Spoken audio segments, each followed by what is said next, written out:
नमस्कार मित्रों, स्वागत है आपका हमारे YouTube चैनल एडुमिनिया पर। और आज हम क्लास 10th ज्योग्राफी का चैप्टर नंबर 4 आपके सामने डिस्कस करेंगे, जिसका नाम है agriculture. Chapter number 4 class 10th agriculture.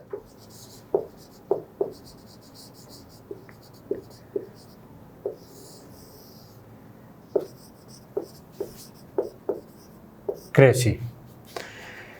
तो ये आप सब जानते होंगे कि इंडिया में almost two third population agriculture sector से बिलोंग करती है, डायरेक्टली और इनडायरेक्टली। 2/3 के करीब पॉपुलेशन हमारी एग्रीकल्चर सेक्टर से बिलोंग करती है, डायरेक्टली और इनडायरेक्टली। कुछ कृषक हैं, कुछ कृषक मजदूर हैं। ठीक है, रिसेंट टाइम में लोग शिफ्ट हो रहे हैं एग्रीकल्चर सेक्टर से, लेकिन फिर भी 60-70% पॉपुलेशन हम बोल सकते हैं कि अब भी प्रेजेंट में भी एग्रीकल्चर सेक्टर से बिलोंग करती है।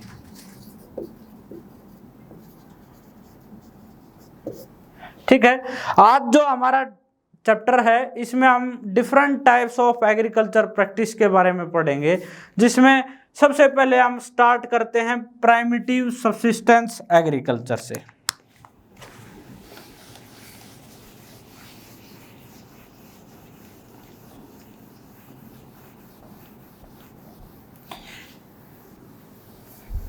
इससे पहले आप ये जानो, एग्रीकल्चर जो है वो इंडियन इकोनॉमी की बैकबोन है। इंडियन इकोनॉमी बैकबोन, जैसे हमारे शरीर में रीढ़ की हड्डी होती है, वैसे ही इंडियन इकोनॉमी के बैकबोन का काम कौन करता है? Agriculture sector. पहली बात तो ये है कि भी ज्यादातर पॉपुलेशन हमारी एग्रीकल्चर सेक्टर से जुड़ी हुई है। दूसरी बात ये है, जो एग्रीकल्चर सेक्टर है वो अदर सेक्टर को, जो एग्रीकल्चर के अलावा है अदर सेक्टर हैं, उनको क्या प्रोवाइड करता है? उनको रॉ मटेरियल प्रोवाइड करता है। उनको एक तरीके से हम बोल सकते हैं उनको बेस प्रोवाइड करता है। अगर इनके पास बेस ही नहीं होगा तो अदर सेक्टर जैसे मैन्युफैक्चरिंग, सर्विस, वो भी प्रॉपरली ऑपरेट नहीं हो पाएंगे। इसीलिए एग्रीकल्चर सेक्टर को क्या बोला जाता है? Backbone of Indian economy. Clear है? तो हमारा फर्स्ट जो एग्रीकल्चर प्रैक्टिस है that is primitive subsistence farming.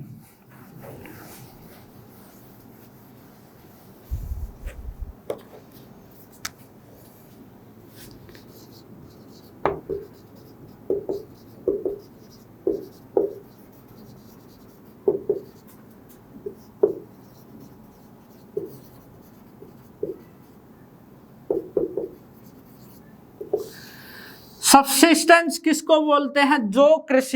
जो खेती सिर्फ जीवन निर्वाह के लिए की जाए, यानी कि हमारे पास इतना आउटपुट नहीं होता, इतनी ग्रोथ नहीं होती अगर भी हम उसको कहीं सेल कर पाए। नहीं, जो कृषि सिर्फ जीवन निर्वाह के लिए, यानी कि अपनी रिक्वायरमेंट को फुलफिल करने के लिए की जाए।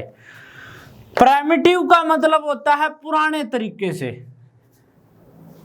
ठीक है, प्राइमिटिव का मतलब क्या होता है? पुराने तरीके से, जिसमें हम हल, खुदाल, इन सब का यूज करेंगे। मॉडर्न टेक्नोलॉजी जिसमें आप ट्रैक्टर, कंबाइन या और बहुत सारे एग्रीकल्चर इनपुट्स हैं, इसमें उनका यूज नहीं होता था। तो इसको हम बोलेंगे प्राइमिटिव सब्सिस्टेंस मीन्स जीवन निर्वाह कृषि। ठीक है, प्राइमिटिव सब्सिस्टेंस एग्रीकल्चर। इसमें सबसे मेन है slash and burn agriculture. Slash and burn agriculture. अब सबसे पहले हम इसको जानते हैं, स्लैश एंड बर्न एग्रीकल्चर क्या होता है। तो इसमें आप देखो, मान लो आपने फॉरेस्ट रीजन में आप लिव करते हो, आपने इस रीजन में खेती कर लिया, आपने पेड़ पौधे काट दिए, इसको साफ किया और यहाँ पर खेती करने लगे। आप यहाँ पर 2-3 साल के लिए आप खेती करोगे, 2-3 साल के लिए ही क्यों बोला मैंने, क्योंकि जो सोयल की नेचुरल फर्टिलिटी है वो सिर्फ 2-3 साल तक ही रहेगी। उस टाइम तक आप यहां पर क्या करते रहोगे, खेती करोगे। जब इसकी फर्टिलिटी लूज हो जाएगी तो आप किसी दूसरी जगह को साफ करोगे और वहां पर खेती करने लग जाओगे। फिर यहां पर भी अगर फर्टिलिटी लूज हो जाएगी 2-3 साल बाद, फिर आप कोई तीसरी जगह को आप चूज करोगे। फिर अगर इसके बाद भी नेचुरल फर्टिलिटी इसकी भी लूज हो जाएगी, फिर आप फर्स्ट वाली जगह पे आ जाओगे। क्यों? अब आपको इस जमीन को टाइम मिल जाएगा कि भाई ये नाइट्रोजन फिक्सेशन के थ्रू अपनी फर्टिलिटी को रीगेन कर सकती है, क्योंकि एटमॉस्फेयर में सबसे ज्यादा गैस कौन सी मौजूद होती है, नाइट्रोजन। और इंडिया में जितनी भी सॉइल मिलती है उनमें सब में नाइट्रोजन की कमी पाई जाती है, और उसको पूरा करने के लिए आज के दिन तो हम यूरिया, डीएपी ये सब लगाते हैं, लेकिन पहले क्या था, सिर्फ उस जमीन को हम खाली छोड़ देंगे, एटमॉस्फेयर के थ्रू उसको क्या मिलेगी, नाइट्रोजन मिलेगी। तो आपने दूसरी जगह को, पेड़ पौधों को काट दिया, जो पत्ते हैं उनको सबको जला के इस जगह को साफ किया, वहां पर खेती करने लगे। 2-3 साल बाद किसी दूसरी जगह को साफ किया, उसको पत्तों वगैरह को जला के वहां पर खेती करने लगे। इसलिए इस एग्रीकल्चर का क्या नाम है, स्लैश एंड बर्न एग्रीकल्चर। इसलिए इसका क्या नाम है, slash and burn agriculture. Clear है? अब इसमें कुछ कंडीशन है वो आपने याद रखनी है। फर्स्ट एक चीज आप देखो, इसमें मॉडर्न इनपुट्स, इनका यूज नहीं होगा, जिसमें ट्रैक्टर, कंबाइन और जो लेटेस्ट टेक्नोलॉजी है उसका यूज नहीं होगा। फर्टिलाइजर्स वगैरह, फर्टिलाइजर्स इसमें यूज नहीं होंगे।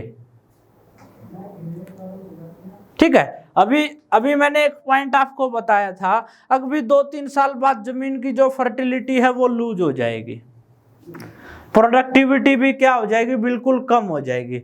लेकिन आप रिसेंट में जब आप देखते हो, आप बोलते हो कि भाई हमारे इधर तो ऐसे ही हर बार ऐसे ही पैदावार होती है, लेकिन हर बार ऐसी पैदावार के लिए हम क्या करते हैं, या तो हम काऊ डंक वगैरह इनका यूज करते हैं जो, और या हम फिर किसका यूज करते हैं, यूरिया, डीएपी, जो अदर तरीके के फर्टिलाइजर हैं उनका यूज करते हैं। क्यों करते हैं? ताकि फर्टिलिटी बनी रहे।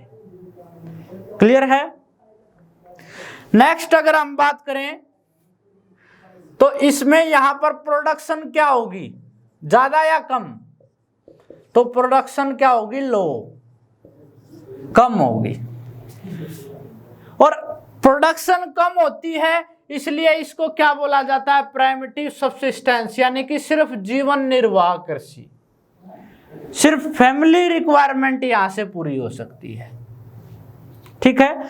ना तो कोई मॉडर्न इनपुट्स का यूज होगा, ना किसी फर्टिलाइजर का यूज होगा, और इसकी वजह से जो प्रोडक्शन है वो भी क्या होगी, लो होगी।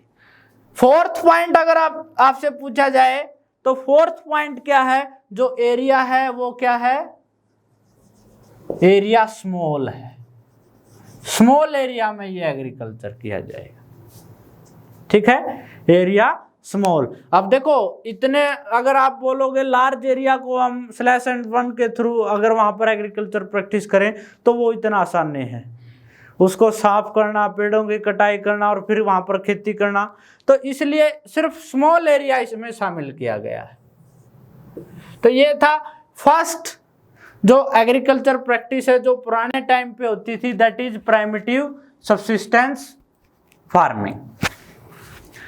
अब इसको इंडिया में भी किसी और नाम से जाना जाता है, और वर्ल्ड के डिफरेंट कंट्रीज में भी इसको और बहुत सारे नामों से जाना जाता है, वो अब हम देखते हैं।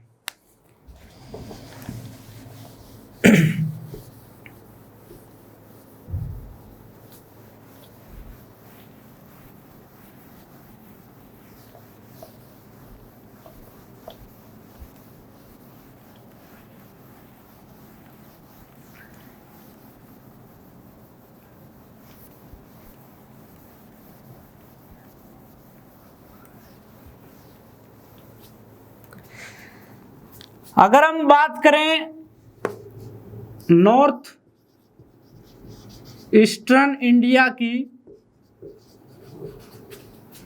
नॉर्थ ईस्टर्न इंडिया की, तो इस जगह इसको बोला जाता है झूमिंग, झूम खेती, झूम कृषि।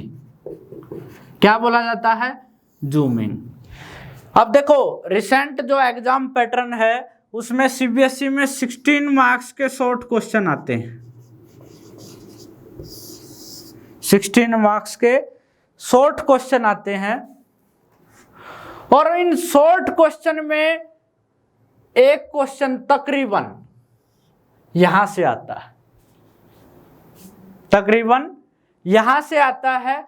और इस चैप्टर में एक और इंपॉर्टेंट टॉपिक है, वो हम आगे डिस्कस करेंगे। तो यहां से कैसा क्वेश्चन आता है? अगर नॉर्थ ईस्टर्न इंडिया में प्राइमेटिव सब्सिस्टेंस फार्मिंग को या स्लैश एंड बर्न एग्रीकल्चर को हम क्या बोलते हैं? तो उसका आंसर है झूमिंग। क्या आंसर है? झूमिंग। अगर इसका कंपैरिजन हम वर्ल्ड से करें, अभी वर्ल्ड में कौन सी जगह इसको क्या क्या बोला जाता है, तो वो हम देखते हैं। मैक्सिको और सेंट्रल अमेरिका में, मैक्सिको और सेंट्रल अमेरिका में इसको क्या बोला जाता है? मिल्पा। क्या बोला जाता है? मिल्पा। ये याद रखने जरूरी है, यहां से क्वेश्चन आता है तकरीबन, ठीक है। और अगर एनसीईआरटी की बात करूं तो एनसीईआरटी में पेज नंबर 34 में एज इट इज गिवन है, यहां से ये लगा लो आप मोर देन 90% चांस है अगर 1 मार्क्स का क्वेश्चन इस पोर्शन से आए। तो आपको ये सब याद करना है भाई कौन से किसको क्या क्या बोला जाता है। तो इसमें देखो मिल्पा बोला गया है सेंट्रल अमेरिका में और मैक्सिको में, ठीक है, जिसमें यूएसए भी सेंट्रल अमेरिका का पार्ट है। अगर हम बात करें नेक्स्ट इसमें बोला गया है कि भाई रोका इसको कहां पर बोला जाता है? ब्राजील में। ब्राजील जो कि साउथ अमेरिका कॉन्टिनेंट में पड़ता है, उसमें झूमिंग को क्या बोला जाता है? रोका। और अगर हम बात करें लद्दाख, ये बहुत बार पूछा गया है भाई, इसको लद्दाख कहां पर बोला जाता है? इंडोनेशिया में। इंडोनेशिया। रे इसको कहां बोला जाता है? वियतनाम में। और अगर हम बात करें कोनू को,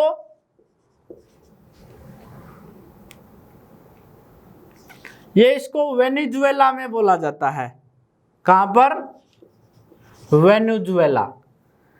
तो इस तरीके से मसोले, इसको सेंट्रल अफ्रीका में बोला जाता है। कहां पर? सेंट्रल अफ्रीका में। तो ये सब आपको याद रखने हैं। मैक्सिको और we can say central America में मिल्पा। रोका कहां पर बोला जाता है? ब्राजील में। मैं ये किसके नाम बता रहा हूं? ये झूमिंग के नाम बता रहा हूं, स्लैश एंड बर्न एग्रीकल्चर के ये नाम बता रहा हूं, जिसको डिफरेंट कंट्रीज में डिफरेंट नाम से जाना जाता है, स्लैश एंड बर्न एग्रीकल्चर।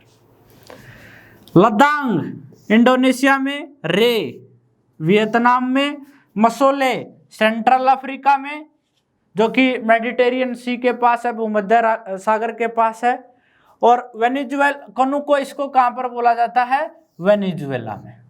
तो ये आपने याद रखने हैं। यहां से तकरीबन 1 मार्क्स का क्वेश्चन आता है। अच्छा, ये तो था वर्ल्ड की बात।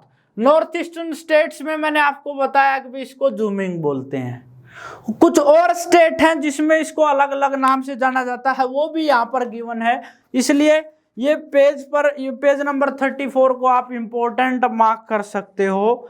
तो इसमें देखो, in India this primitive form of cultivation is called Bewar और दैया। ये क्वेश्चन पिछली बार आया था। दैया कहां पर बोला जाता है इसको? बेवार और दैया। मध्य प्रदेश में। कहाँ पर बोला जाता है? मध्य प्रदेश में।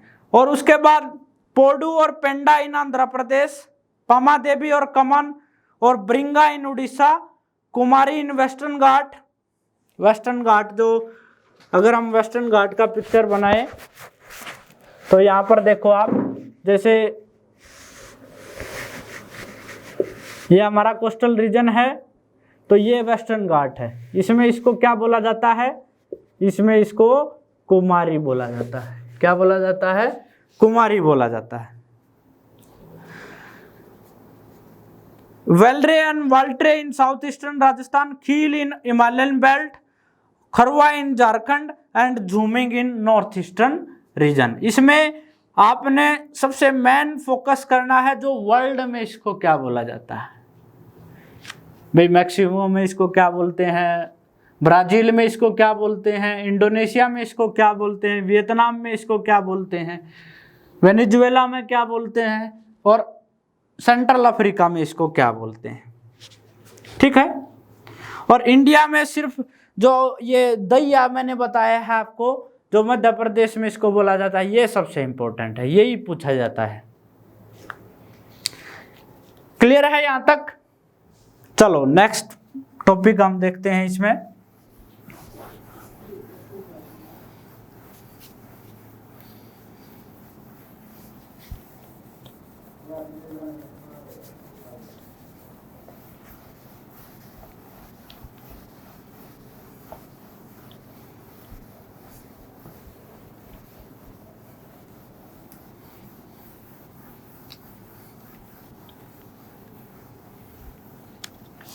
अभी हमने पढ़ा है प्राइमिटिव सब्सिस्टेंस फार्मिंग। अब हम बात करेंगे इंटेंसिव सब्सिस्टेंस फार्मिंग।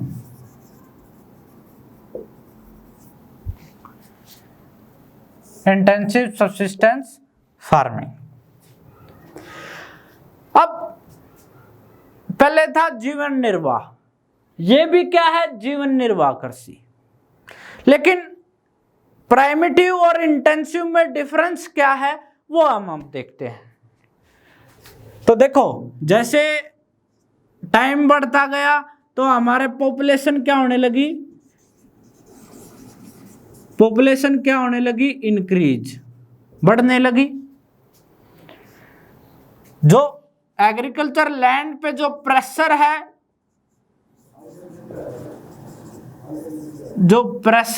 वो भी बढ़ने लगा।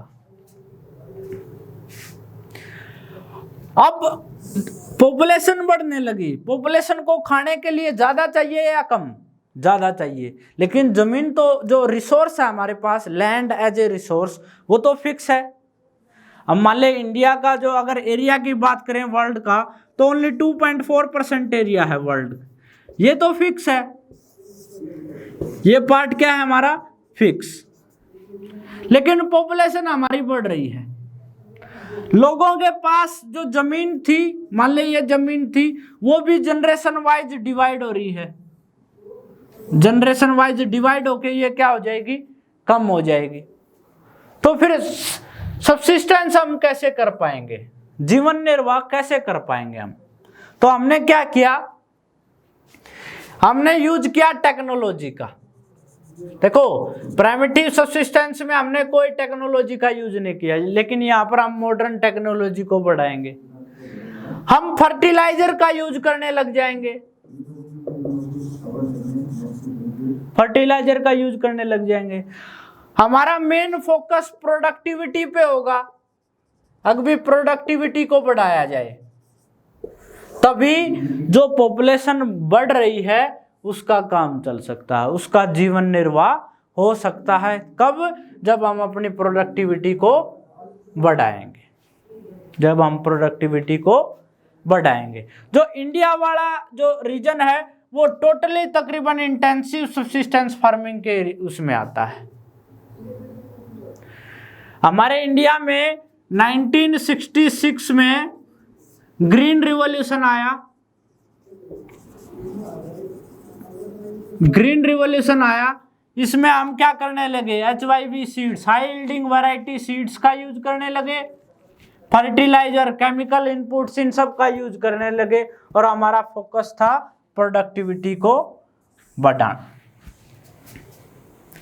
देखो, प्राइमिटिव सब्सिस्टेंस फार्मिंग जो थी वो सिर्फ मॉनसून पे डिपेंड थी। अभी बारिश हो जाएगी तो फसलें हो जाएंगी, अगर बारिश नहीं है तो फसलें भी नहीं, सूखा पड़ जाता था, फसलें भी नहीं है। लेकिन इंटेंसिव सब्सिस्टेंस फार्मिंग में हम क्या करेंगे, हम अदर सोर्स ऑफ इरिगेशन, सिंचाई के और साधनों की तलाश करेंगे, जिसमें कैनाल्स, रिवर्स के थ्रू, ठीक है। और बाद में रिसेंट टाइम की बात करें तो ट्यूबवेल से हम क्या करने लगे, सिंचाई करने लगे। ये डिफरेंस है प्राइमिटिव सब्सिस्टेंस और इंटेंसिव सब्सिस्टेंस फार्मिंग।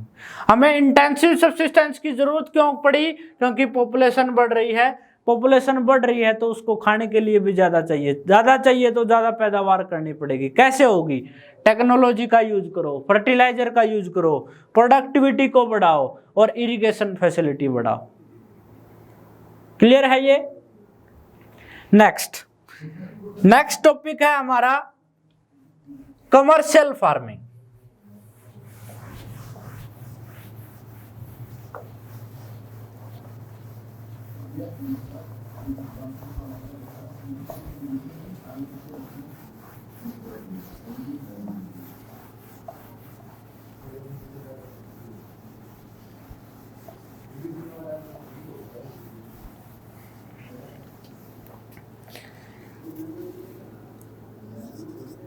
वाणिज्यिक कृषि, कमर्शियल फार्मिंग। देखो, इससे पहले हमने प्राइमिटिव सब्सिस्टेंस, इंटेंसिव सब्सिस्टेंस ये पढ़ी, ये सिर्फ जीवन निर्वाह के लिए थी। लेकिन जो कमर्शियल फार्मिंग है उसको, इसमें जो क्रॉप्स उगाई जाएंगी वो ज्यादातर क्या होंगी, कैश क्रॉप्स। फर्स्ट कंडीशन ये है, इसमें जो क्रॉप्स उगाई जाएंगी वो कैसी होंगी, ज्यादातर कैश क्रॉप्स। अब इसमें क्या करेंगे, हम HYV सीड्स का यूज करेंगे, हाई यील्डिंग वैरायटी सीड्स का यूज करेंगे, मॉडर्न टेक्नोलॉजी का यूज करेंगे,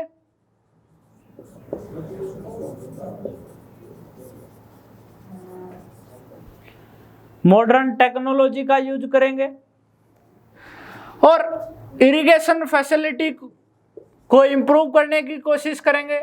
बेटर इरिगेशन फैसिलिटी इनको चाहिए, सिंचाई व्यवस्था अच्छी चाहिए।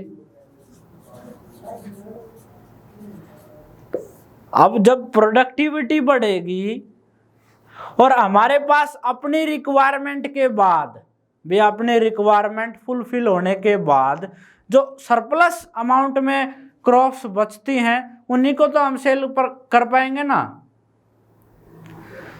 तो बेसिकली इसमें कैश क्रॉप को शामिल कर दिया, मंडियों में सेल किया जाएगा, ठीक है। तो ये किस तरीके की फार्मिंग कहलाएगी, कमर्शियल फार्मिंग।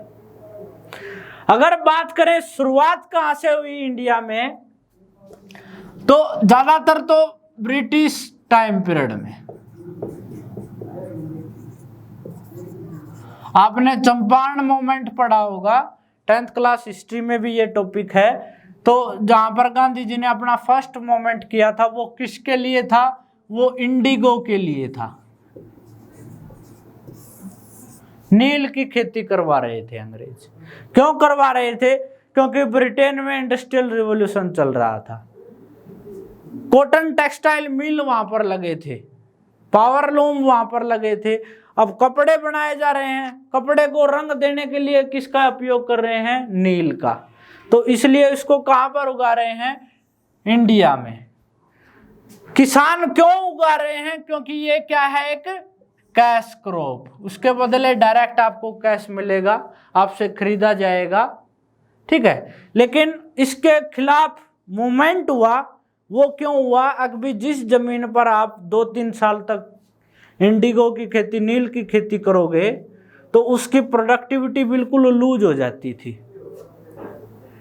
तो जो आप सब्सिस्टेंस के लिए आप वीट पैडी वगैरह ये सब उगाते थे, तो अब उसके भी नहीं रहोगे, तो इसलिए किसानों ने इसका विरोध किया था। तो ये किस तरीके की फार्मिंग में आएगा? Commercial farming. किस तरीके की फार्मिंग में आएगा? कमर्शियल फार्मिंग में ये शामिल होगा। क्लियर है? नेक्स्ट, इसी का एक और टाइप है, वो देखते हैं।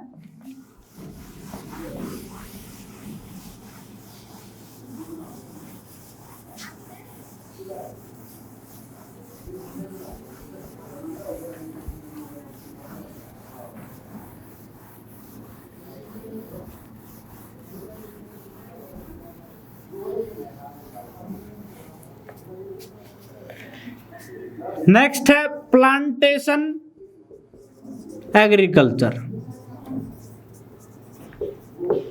प्लांटेशन एग्रीकल्चर,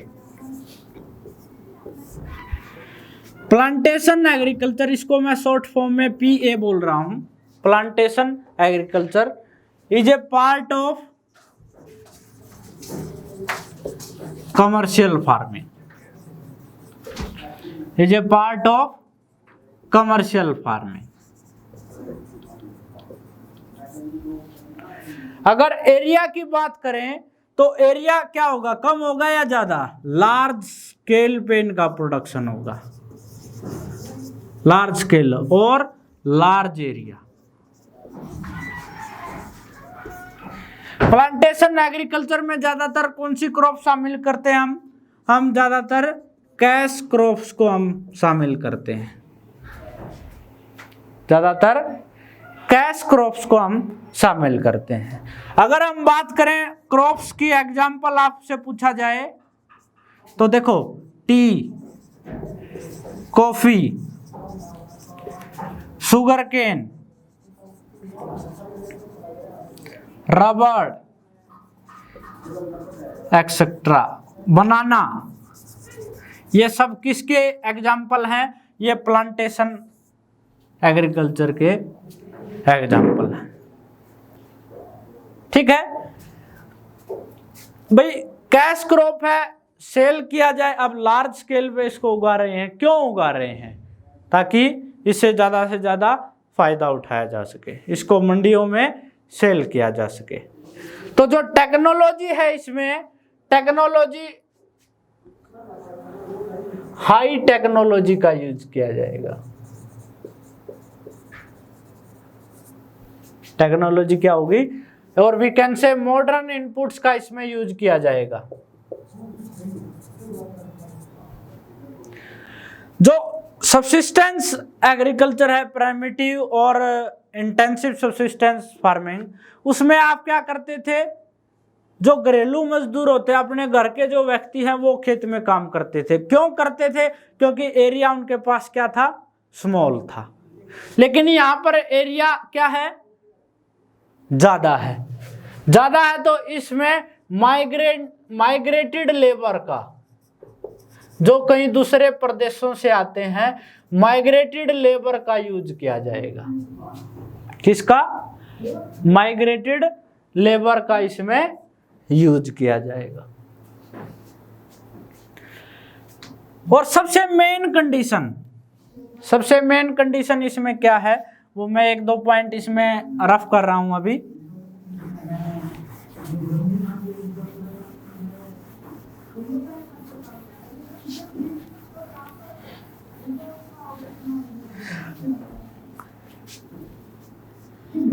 एक तो हमें जो मार्केट सिस्टम है, इसके लिए सबसे मेन है मार्केट सिस्टम, और देसी भाषा में बोलो तो मंडी सिस्टम। अब जहां पर अपने प्रोडक्ट को आप सेल कर पाओ, वो स्ट्रॉन्ग चाहिए, अच्छा चाहिए, एफिशिएंट चाहिए। और ट्रांसपोर्टेशन, जब एक जगह से आप अपने खेत से, अपने फार्म हाउस से मंडी में प्रोडक्ट को लेके जाते हो, उसके लिए क्या चाहिए? ट्रांसपोर्टेशन। वो उसकी कंडीशन क्या होनी चाहिए? अच्छी होनी चाहिए।